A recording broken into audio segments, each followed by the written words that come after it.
Well, 56 million people, roughly a quarter of American adults, are expected to bet a total of $15 billion on March Madness. 31 million are expected to place bets through online sites, retail sports books, or a bookie. 21.5 million are expected to make casual bets with friends. I'm joined now by Rajesh Bagchi, a marketing professor from my alma mater, Virginia Tech. A little disclaimer there. Go Hokies.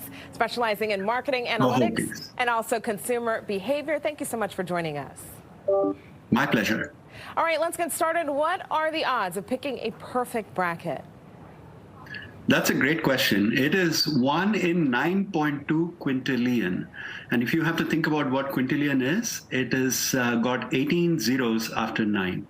So another way of putting it is, think of it this way, that let me pick 1 second out of 292 billion years, and then I expect you to identify that exact second.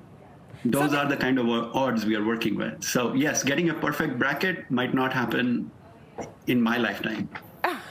So the odds are completely against you, in so many words. What's the best strategy, though, to make your bracket, and how can fans make the most out of their tournament bets? So the best thing to do is to look at, historically how teams have done.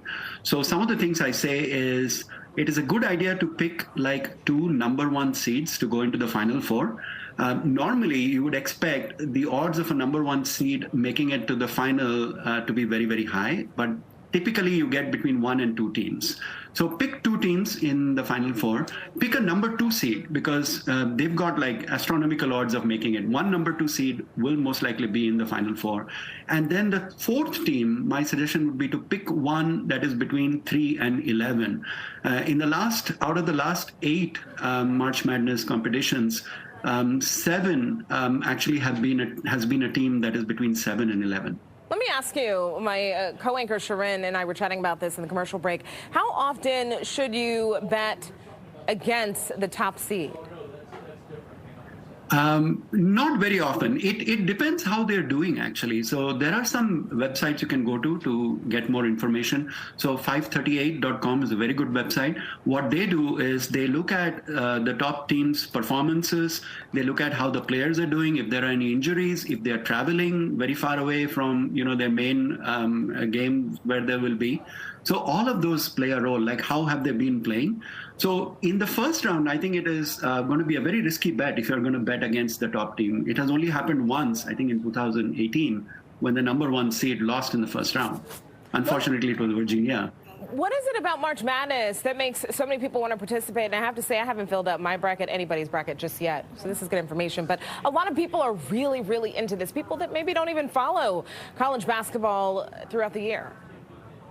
I think a lot of it is just for us to get back together. I mean, you're just coming off a winter, the weather is good. This is like, you're done with the football season. And then just the idea that you can get something right. I mean, there is that, we all love to take risks and gamble. And that's some of the reasons why you see a lot of people betting in Las Vegas. It's the same thing that you never know. You could be right. And the fact of the matter is, however knowledgeable you are, your chances of getting it right are very small. So all of us actually stand an equal chance of getting it right. So that makes it a lot of fun. Yeah, minimal risk, minimal investment, and big reward, possibly. So many people are watching, though. Howard University, let's talk about it. Hoping for a Cinderella story here. What's your prediction?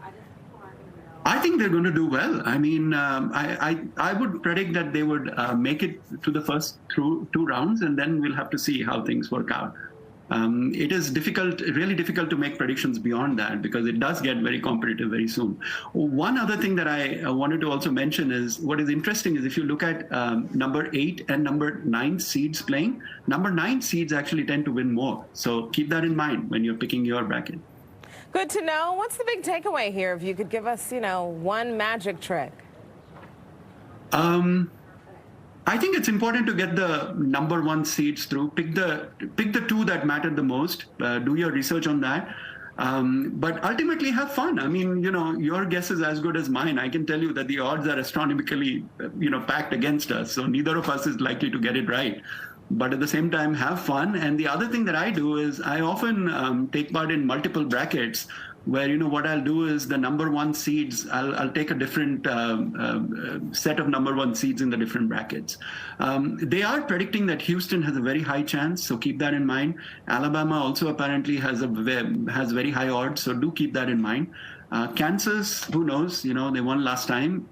The hot hand might just continue. So these three teams I would always keep an eye on. And Gonzaga is always a safe bet. They always manage to come from wherever they are to fight back. So keep an eye on them as well. Rajesh Bagchi from Virginia Tech, thank you so much. We appreciate it. Thank you so much, and good luck, everybody.